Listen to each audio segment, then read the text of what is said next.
할렐루야, 반갑습니다. 오늘 2021년 첫 번째 주일 예배 이렇게 영상으로 함께 드리게 되었습니다. 이 시간에도 동일하게 임하시고 우리를 만나주실 주님을 기대하면서 우리 마음을 정돈하고 하나님께 집중하는 시간 가졌으면 좋겠습니다. 자세를 바르게 하고 주변에 보이는 것들, 마음이 흩어질 수 있는 것들 모두 치워주시면 좋겠고요.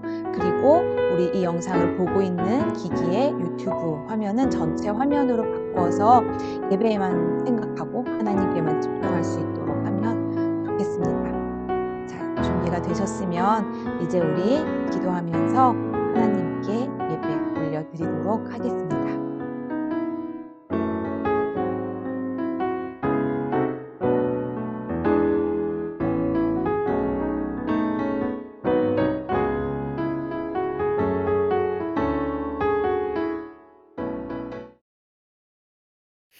전능하사 천지를 만드신 하나님 아버지를 내가 믿사오며 그 외아들 우리 주 예수 그리스도를 믿사오니 이는 성령으로 잉태하사 동정녀 마리아에게 나시고 본디오 빌라도에게 고난을 받으사 십자가에 못 박혀 죽으시고 장사한 지 사흘 만에 죽은 자 가운데서 살아나시며 하늘에 오르사 전능하신 하나님 우편에 앉아 계시다가 저리로서 산자와 죽은 자를 심판하러 오시리라.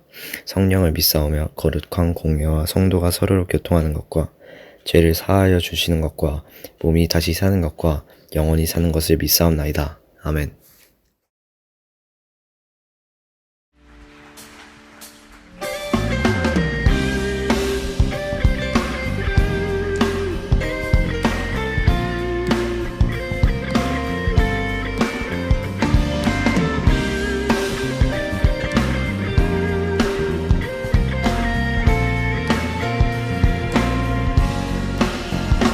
나는 죽고 주가 살고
예배하는 사람들 속에 아버지의 마음이 들리네. 사랑하는 나의 자녀들에게 나눠주라고 하시네.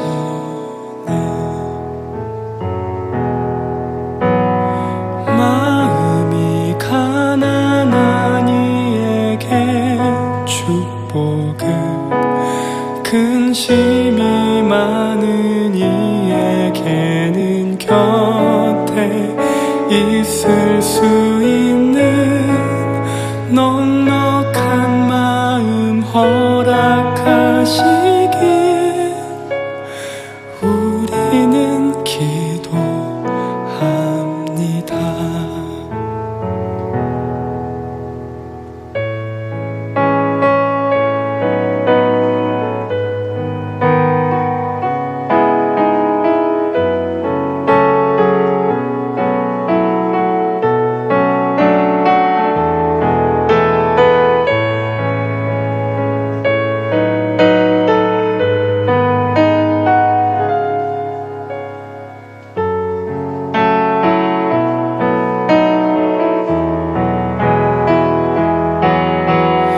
마음이 가난한 이에게 축복을, 근심이 많은 이에게는 곁에 있을 수 있는 넉넉한 마음 허락하시길 우리는 기도합니다.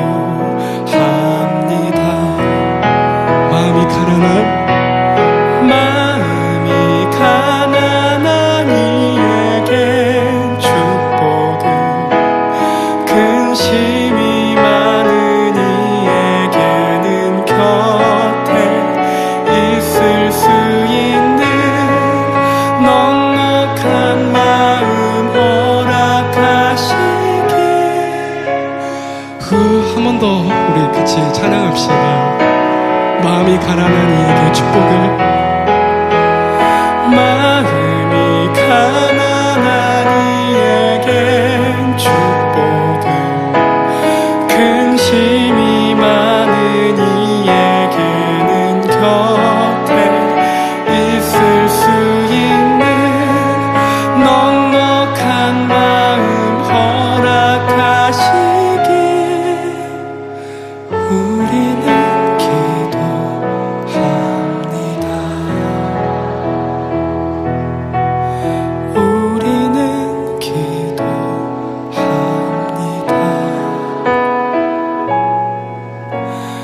우리는 기도합니다.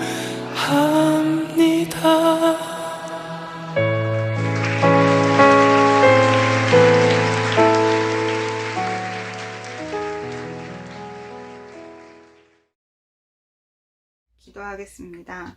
하나님 감사합니다. 2020년을 돌아볼 때 아쉬움이 있을 수 있지만 그보다 우리를 지키시고 우리와 함께 하시고 새날을 맞이할 수 있게 하신 주님의 은혜를 떠올리며 감사합니다.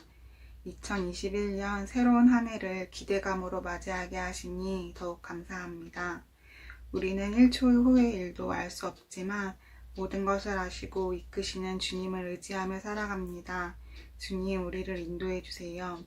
우리 올리브 친구들 2021년도에는 또 어떤 새로운 환경을 맞이하게 될지 알 수 없지만 변하는 환경과 달리 변치 않으시는 하나님을 의지하며 살게 해주세요. 하나님께 묻고 응답받고 하나님을 찬양하고 예배하는 일을 쉬지 않는 친구들이 되게 해주세요. 말씀 전하시는 전도사님, 주님께서 붙들어 주시고 몸과 마음을 튼튼하게 해주시고 전하시는 말씀으로 우리가 바로 서기 원합니다. 2021년 우리에게 주실 새로운 말씀들, 새로운 날들을 기대합니다. 일하시는 주님을 기대합니다. 우리와 함께 해주실 예수님의 이름으로 기도드렸습니다. 아멘. 오늘 말씀은 사도행전 11장 22절부터 26절입니다. 예루살렘 교회가 이 사람들의 소문을 듣고 바나바를 안디옥까지 보내니 그가 이르러 하나님의 은혜를 보고 기뻐하여 모든 사람에게 굳건한 마음으로 주와 함께 머물러 있으라 권하니 바나바는 착한 사람이요 성령과 믿음이 충만한 사람이라 이에 큰 무리가 죽게 더하여 주더라. 바나바가 사울을 찾으러 다소에 가서 만남에 안디옥에 데리고 와서 둘이 교회에 1년간 모여 있어 큰 무리를 가르쳤고 제자들이 안디옥에서 비로소 그리스도인이라 일컫음을 받게 되었더라. 아멘. 할렐루야. 우리 하나님 말씀 함께 나누도록 하겠습니다. 먼저 오늘 함께 나눌 말씀 제목 읽어보도록 하겠습니다. 자, 제목 읽어보겠습니다. 그리스도인답게 살면 됩니다. 다시 한번 그리스도인답게 살면 됩니다. 라는 제목으로 오늘 2021년 첫 번째 주일 예배 말씀 함께 나누도록 하겠습니다. 자, 이제 정말로 2021년 새해가 밝았습니다. 2020년 이제 지났는데요. 지난 한 해 감사했던 것 한 번씩 생각해 보셨는지 모르겠어요. 2020년은 정말로 빨리 가버리라고 말하고 싶을 정도로 우리 모두에게 별로였던 한 해였을 것 같지만, 그래도 생각해 보고 돌아보면 그래도 감사했던 건 있었던 것 같아요. 저는 개인적으로 한 해 동안 감사했던 걸 생각해 봤을 때, 본질을 고민하게 된 한 해였던 것 같다라는 생각이 들었어요. 이전에는 자연스럽고 당연했던 것들이 2020년에는 불가능해진 게 참 많이 있었잖아요. 우리 친구들로 생각해 보자면, 아무리 지겨워도 학교는 매일 가야만 하는 거였는데, 막 3월이 되었는데 계약도 미루고, 미루다 안 돼서 막 온라인으로 수업을 해야 하고, 그래서 급기야 우리 학생들이, 학교를 좀 가고 싶다. 제발 학교를 갈 수 있게 해달라라고 말을 하게 되는 일이 생길 정도로 당연했던 것들을 할 수 없었던 한 해였어요. 예배도 그랬죠. 우리가 언제 이렇게 유튜브를 켜고 예배를 드리는 걸 상상이나 해본 적이 있었을까요? 저는 특별히 또 유튜브에서 이렇게 제 얼굴을 보게 될 거라는 상상을 정말로 단 한 번도 해본 적이 없어요. 여러분들도 카메라 이렇게 찍자고 영상 찍자고 하면 즐거워하시는 분들 별로 없지만 저도 다를 바 없답니다, 여러분. 제 얼굴이 화면에 나오는 거를 볼 때마다 굉장히 낯설고 피하고 싶었던 그런 때도 많이 있었는데요. 그런데 이제는 정말로 일주일에 한 번씩 이렇게 유튜브에 예배 영상을 만들어서 올리고 있습니다. 그런데 처음부터 이런 게 가능했던 거는 아니었죠.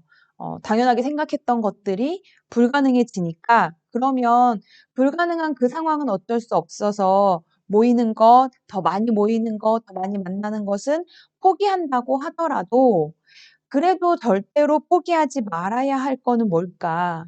그게 본질일 텐데 그 본질이 뭘까를 고민하면서 답을 찾아왔던 것이 2020년 한 해였던 것 같습니다. 매주 교회를 올 수 없는 상황에서 고민했던 거는 교회를 오는 그 일의 본질은 무엇이었을까를 고민을 했던 거죠. 우리가 매주 교회를 와야 한다고 얘기하고 오지 않았을 때 함께 이야기를 나누고 그다음 주에는 꼭 보자라고 이야기를 하는 이유가 뭐였을까? 첫 번째 본질은 예배였던 거죠. 그리고 또 하나는 우리가 만나는 만남 공동체의 교제가 있었던 거고요. 우선은 그 첫 번째 본질인 예배를 지키기 위해서 우리가 이렇게 유튜브로 온라인으로 예배를 시작하고 이렇게 한 해 동안 이어왔던 것 같습니다. 그리고 또 두 번째 본질인 교제를 위해서 우리가 줌으로 만나기도 하고 또 통화도 하고 가능할 때는 따로 만나서 잠깐씩 실제로 만남의 시간을 갖기도 했었습니다. 우리 교회에 목사님들, 전도사님들이 같이 성경 공부도 하고 큐티도 하는 그런 모임이 있거든요. 그곳에서도 항상 정말 1년 내내 만날 때마다 그 고민을 해왔어요. 교회의 본질이 뭘까? 예배의 본질은 뭘까? 그리고 이 그리스도인으로서, 기독교인으로서 산다는 것의 본질은 무엇일까를 참 많이 고민을 했던 지난 한 해였습니다. 여러분은 어떻게 생각하세요? 여러분 누가 너 종교가 뭐니? 라고 물어보면 기독교인입니다. 기독교예요. 라고 대답하시는 분들 많이 있죠? 기독교인으로 산다는 건 어떤 걸까요? 어, 특별히 우리 지난해의 중간쯤에 정확하게 기억하고 싶진 않아요. 그러나 우리 모두가 사실은 기억하고 있는 지난해 중간쯤에 어떤 교회에서 코로나 집단 감염이 정말 막 폭발적으로 터졌던 일이 있었잖아요. 그때 그 감염도 폭발적이었지만 사람들이 교회를 향해서 쏟아붓는 그 비난도 정말 폭발적이었던 거 여러분 아시고 기억하실 거라고 생각이 듭니다. 그 비난의 내용들은 정말 우리로서는 듣기에 마음 아픈 내용들이었잖아요. 어떤 내용들이 있었냐면, 기독교인들은 이기적이다. 기독교인들은 자기들끼리만 똘똘 뭉치고, 기독교인들은 상식이 없는 게 아니야? 어떻게 저럴 수가 있지? 라는 이야기들을 하는 비난의 내용들을 우리가 사실은 들었습니다. 그리고 사실 우리 많이 억울했잖아요. 그런 얘기 들었을 때. 아, 우리 그렇게 나쁜 사람들 아닌데, 우리도 그렇게 하려고 하는 거 아닌데, 여러 가지, 억울한 마음들 우리끼리도 많이 나누었던, 기억들이 있습니다. 그런데 생각해 볼 게 있어요. 물론 그때는 우리가 교회를 다닌다는 이유만으로도, 비난을 받을 수도 있었던 그런 분위기도 있었습니다. 그런데 잘 생각해 보면 그때 우리가 비난을 받았던 건 우리가 우리 믿음 때문에 비난을 받았던 건 아닌 것 같아요. 우리가 예수님을 믿기 때문에 비난을 받았던 건 아닌 거죠. 예를 들면 이런 거죠. 야, 너가 예수님을 믿는다고? 아, 무슨 소리야. 우리 종교를 믿어야지. 라는 식의 그러한 공격은 우리가 받은 적이 없잖아요. 혹은, 야, 종교를 왜 믿어? 야, 차라리 나를 믿어라. 라고 우리를 비난하는 것은 그때의 그 말들은 아니었다는 거죠. 기독교가 그 당시에 비난을 받았던 건 우리의 믿음 때문이 아니라 우리의 삶 때문이었을 것 같습니다. 그러니까 우리가 예수님을 믿기 때문에 우리가 핍박을 받았던 것이 아니고 예수님을 믿는 사람답게 살지 못했기 때문에 그 결과로 인해서 우리가 비난을 받았던 일이 있었다는 겁니다. 이거에 대해서 조금만 더 생각을 해볼까요? 예수님을 믿는 것과 예수님을 믿는 사람답게 사는 것.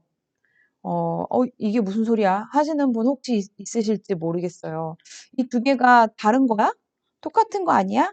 라고 막 헷갈리시는 분, 이제 생각하기를 포기하고 싶으신 분들 포기하지 마시고, 자, 조금만 더 생각을 해볼게요. 이 두 개, 예수님을 믿는 것과 예수님을 믿는 사람답게 사는 것, 같은 게 맞습니다. 그러니까 같아야 하는 게 맞아요. 근데 문제는 뭐냐면, 요즘에 이 둘 중에 하나만 하는 것 같은 사람들이 아주 많다는 게 문제인 거죠. 이게 무슨 말인가요? 예수님을 믿는다고 말하는 사람은 많을 수 있지만, 예수님을 믿는 사람답게 사는 사람은 별로 없는 게, 요즘에 교회들이 힘이 없고 교회 다닌다고 말해봤자 별로 좋은 소리를 듣지 못하는 세상이 되어버린 이유라는 겁니다. 우리 친구들 중에 전도를 해본 경험들은 그래도 있을 거라고 생각이 돼요. 친구한테 교회 가자라고 말을 하는 거죠. 그런데 여러분, 전도할 때, 이렇게 말하시는 분 있으셨는지 모르겠어요. 교회 가자, 교회 가서 나랑 같이 예수님 믿자. 라고 말해본 경험이 있으신지? 아마도 거의 대부분은, 그러한 경험은 없으실 거라고 생각이 됩니다. 교회 가서 나랑 같이 예수님 믿자라는 하는 것 대신에, 교회 가자. 교회 가면 요번에 우리 재밌는 거 한다고 했어. 우리 요번에 팅팅 행사를 하는데 맛있는 거 먹을 거야. 이런 식으로 우리가 교회에 오기를 권하죠. 어, 요번에, 요번에 너가 나와 함께 교회를 가면, 친구들과 함께, 좋은 선생님들과 함께 게임도 하고 재미있는 시간이 있을 거야. 라는 식으로 우리는 교회로 오는 것을 권합니다. 그리고 당연한 거예요. 왜냐하면 그래야지 아이들이 교회로 올 테니까 우리가 그렇게 권하는 거죠. 사실 우리도 알고 그들도 아는 것은 교회의 본질은 그런 것은 아니지만 재미있는 거, 게임을 하는 거, 맛있는 걸 먹는 거, 그게 교회의 본질이 아니라는 건 알고 있지만 아이들을 뭔가 교회로 오게 하기 위해서는 뭔가 그러한 것들을 더 많이 알려주고 그런 것이 있다는 것을 알려주고 뭔가 좀 이렇게 꽂혀야지 교회로 올 것 같은 그런 생각이 드는 겁니다. 그런데 이 전도라는 게 원래 이런 거는 아니었다는 거죠. 자, 여러분 이 책 혹시 아시는 분이 있으시진 않을 거라고 예상이 됩니다. 이런 제목의 책이 있어요. 처음으로 기독교인이라 불렸던 사람들. 언제쯤일까요? 처음으로 기독교인이라 불렸던 사람들이 살았던 그 시대는. 이 책을 보면은 뭐 자세한 내용들이 나오는데요. 이 책을 소개하는 말이 아주 신기한 말이 있습니다. 이렇게 써 있네요. AD 40년경 1000명으로 시작한 기독교인은 100년에는 1만 명, AD 300년경에는 600만 명으로 늘어난다. 한때 사악한 신종 미신이라고 치부받던 기독교의 파격적인 성장, 그 이면에는 과연 어떤 이유가 있었던 것일까? 자, 이런 거죠. 예수님이 십자가에서 죽으셨어요. 그쵸? 예수님이 이 땅에 태어나셨던 건 성탄절에 우리가 기념하다시피 2000년 전 이 땅에 사람의 몸을 입고 오셨습니다. 그리고 십자가에 돌아가셨죠.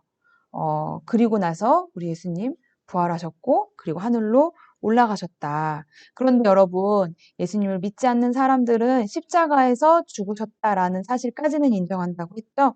그 이후에 다시 사신 예수님, 그리고 하늘로 올라가신 그 예수님에 대해서는 이제 믿음을 가진 사람들이 우리 같은 그리스도인들이 믿고 있는 사실입니다.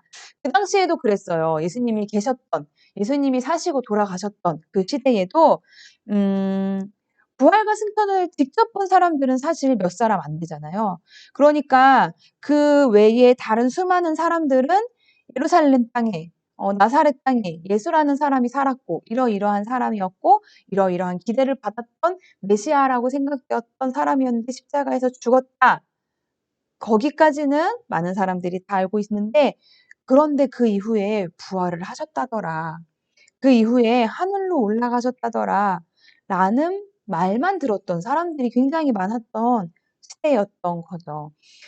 그때가 바로 요 AD 40년경이었던 거거든요. 그런데 그때만 해도 예수님을 믿는 사람들이 전 세계에 1000명 정도였다라는 겁니다. 그런데 AD 100년경 되었을 때에는 그 1000명이 1만 명이 되었고 AD 300년경에는 600만 명이 되었다라는 거죠. 이게 역사적인 증거가 분명한 역사적으로 증명되어 있는 사실이라는 겁니다. 저는요, 240년 후인 AD 300년경에 600만 명이 되었다는 것이 정말 놀라운 것 같아요.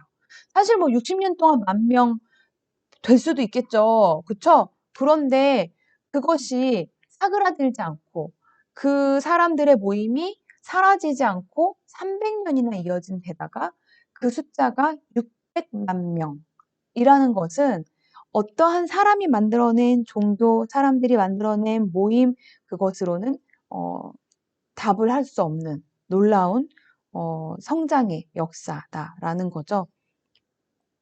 예수님 한 분으로 시작했고 12명의 제자들 그리고 500명 정도의 믿음의 형제들이 있었는데 이 복음이 사라지지 않았던 이유가 뭘까라는 질문에 대해서 이 책의 이 작가, 저자 혹은 수많은 학자들이 말하는 답은 3이었습니다. 그 사람들은 삶이 달랐다라고 말을 해요. 한 사람 한 사람이 자기 삶을 정직하게 살려고 노력하고 그리고 그 각 사람들이 이웃과의 삶에서도 책임을 다하려는 모습이 있었다라고 이야기를 합니다. 그리고 또 우리 복음, 우리 예수님이 가르쳐 주신 그 복음은 누구든지 하나님의 사랑을 받을 자격이 있고 그리고 누구든지 주님을 믿기만 하면 하나님의 자녀로서 친밀한 관계를 맺을 수 있는 것이 복음이잖아요. 그래서 그 AD 40년경, AD 100년, AD 300년경 그 로마 시대 계급 사회에서 신분이나 민족에 따라서 차별하지 않고 모두를 사랑할 줄 아는 사람들이 바로 그리스도인들이었다라는 이야기들을 합니다. 자, 우리가 오늘 읽은 말씀이에요.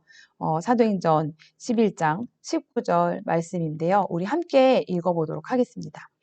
그때에 스데반의 일로 일어난 환란으로 말미암아 흩어진 자들이 베니게와 구브로와 안디옥까지 이르러 유대인에게만 말씀을 전하는데. 아멘. 이때가 바로 그 AD 40년경이라고 볼 수 있을 만한 그 조금 더 뒤의 일인데요. 그때의 모습이 성경에 기록되어 있는 거예요. 원래 예수님이 부활하시고, 이거를 잠깐 설명을 드릴게요. 원래 예수님이 부활하시고 하늘로 올라가신 뒤에 예수님을 믿는 이 제자들, 이 그리스도인들이라고 아직 불리지 않았지만, 예수님을 믿는 사람들은 주로 예루살렘에 모여 있었거든요. 우리 예루살렘이라는 지명은 많이 들어봤으니까 좀 알죠? 수도 같은 곳이었어요. 성이었어요. 도시. 그곳에서 유대인들이 모여서 예수님을 믿고 복음을 나누고 기도하고 예배하며 살아가고 있었는데, 거기에 어떤 사건이 있었던 거예요. 환란이라고 되어 있죠. 스데반이라는 사람이 복음을 전하다가 돌에 맞아서 죽게 되는 일이 있었고, 그 일을 시작으로 예수님을 믿고 복음을 전하는 사람들이 핍박을 받게 된 거예요. 정말로 믿음 때문에 핍박을 받는 일이 그 시대에 있었던 거예요. 그래서 모일 수 없게 되고 흩어지게 된 거죠. 아마 흩어질 때 이 사람들의 마음은 좋지만은 않았을 겁니다. 지금 우리는 바이러스 때문에 일시적으로 모이지 못하고 있는 거잖아요. 그래도 우리 너무 속상하기도 하고 아쉬운 것도 너무나 많은 시간들을 보내는데, 이 사람들은 많은 위협 가운데에 기약도 없이 흩어져 버린 거예요. 만날 수 없이 믿음의 동지들, 정말 가족처럼 사랑했던, 함께 복음을 나누었던 이 사람들이 이제 흩어져야만 하는 상황이 되었던 겁니다. 그리고 그들이 흩어져서 간 곳이 바로 베니게, 구브로, 안디옥 같은 곳들이었다는 거예요. 조금 멀리 떨어져 있는, 말하자면 외국이죠. 옆에 나라 같은 위치에 있는 그 지역의 이름들이에요. 그런 곳으로 이제 흩어져서 가게 되었다는 겁니다. 그리고 거기에서도 복음을 전했죠. 처음에는 예루살렘에서 했던 것처럼 유대인들에게만 말씀을 전했다가 20절 말씀을 보면 읽어볼게요. 그 중에 구브로와 구레네 몇 사람이 안디옥에 이르러 헬라인에게도 말하여 주 예수를 전파하니, 유대인들에게, 헬라인들에게, 누구에게나 복음이 전해지게 된 거예요. 그리고 믿는 사람들이 많아졌다라고 이 이후에 말씀이 기록이 됩니다. 자, 그리고 나서 이 소식이 이제 이곳저곳에 전해지다가, 원래 예수 믿는 사람들이 많았던 그곳이 어디라고 했죠? 예루살렘이잖아요. 예루살렘 교회에까지 이 소식이 전해진 거예요. 그래서 예루살렘 교회에서, 그러면 정말 그 많은 사람들이 예수님을 복음을 믿게 되었다는 그곳으로 우리가 선생을 보내서, 말씀을 가르칠 수 있는 선생을 보내서 그 복음을 믿은 사람들이 말씀을 배우고 살도록 하자라고 해서 바나바라는 사람을 이제 이 안디옥으로 보내게 됩니다. 그리고 바나바라는 사람이 그곳에 갔더니 정말 말씀을 가르칠 일들이 너무나 무궁무진하게 많은 거예요. 이 사람들이 복음을 듣고 정말 변화된 삶을 살아가겠다고 하는 사람들이 많은 거예요. 그래서 사울, 우리가 잘 아는 바울이라는 사람의 또 다른 이름인데요. 그 바울을, 먼 곳에 있는 바울을 데리고 와서 이제 안디옥에서 함께 말씀을 두 사람이 가르치게 됩니다. 자, 말씀 읽어보겠습니다. 바나바가 사울을 찾으러 다소에 가서 만나매 안디옥에 데리고 와서 둘이 교회에 1년간 모여 있어 큰 무리를 가르쳤고, 제자들이 안디옥에서 비로소 그리스도인이라 일컬음을 받게 되었더라. 아멘. 자, 바나바와 바울은 1년 동안 안디옥에서 큰 무리의 사람들을 가르쳤대요. 그리고 이 사람들이 변화가 생기기 시작한 겁니다. 그런데 그 변화가 그냥 자기들끼리 모여서 서로만 알아보는 그러한 변화가 아니라 누가 봐도 그냥 알만한 변화였던 거예요. 누가 봐도 예수 그리스도가 누구인지 알지 못하는 사람이 봐도 예수 그리스도가 누구인지, 그분이 가르쳤던 삶이 어떤 것인지 모르는 사람들이 봐도 이 사람들을 보면 아, 이게 예수 그리스도를 믿는 사람이구나 라고 생각하게 되는 삶의 변화가 보였다는 겁니다. 그래서 이 사람들이 안디옥에서 비로소 그리스도인이라 일컬음을 받게 되었다라는 겁니다. 자, 그리스도인 여러분, 뭐가 달라야 할까요? 우리 2021년 우리 교회 주제가 그리스도인이라 불리는 사람들이에요. 그러니까 우리도 1년 동안 아마도 그리스도인으로 산다는 것이 무엇인지, 그리스도인으로 살면 무엇이 달라야 하는지에 대해서 생각해 볼 기회가 많이 있을 거라고 생각됩니다. 오늘은 그 첫 주일로서 그 고민을 시작하는 날이 되었으면 좋겠어요.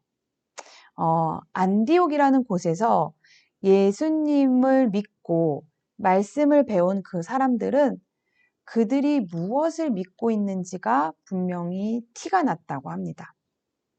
기독교가 뭔지 모르는 사람이 봐도 아, 기독교인이라는 건 저런 거구나 라고 보이는 무언가가 있었다는 거죠.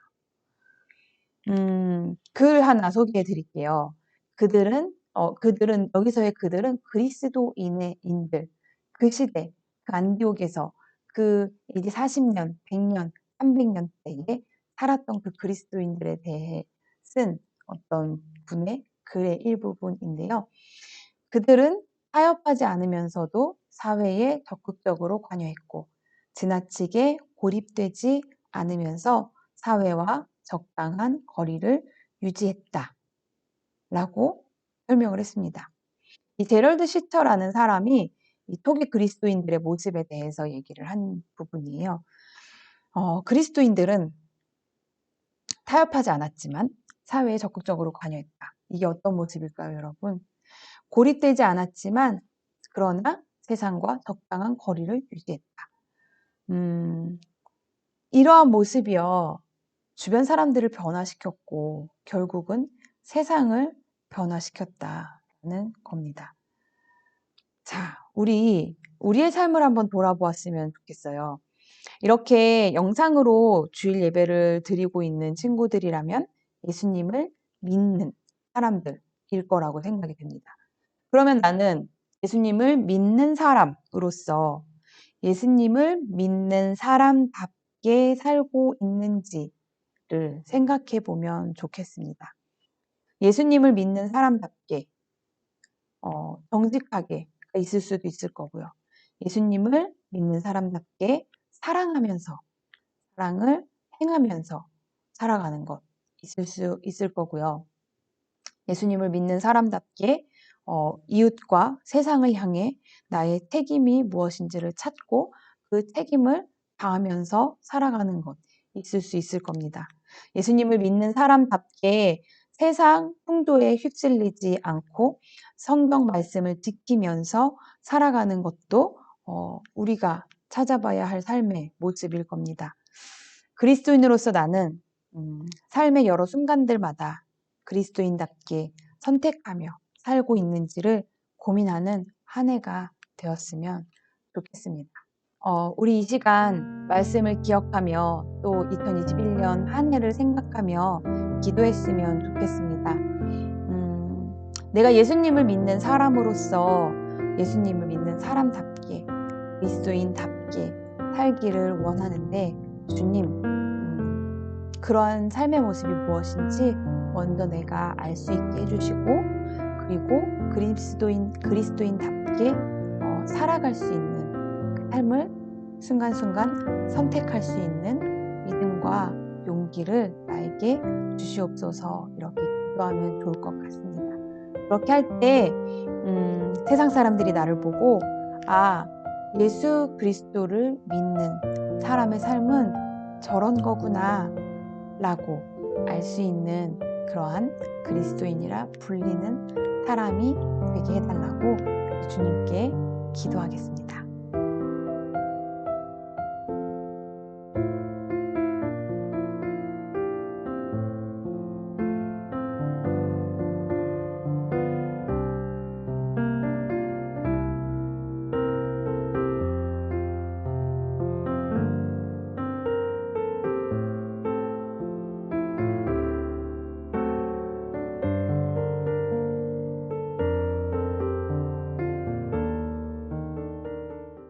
자, 광고 시간입니다.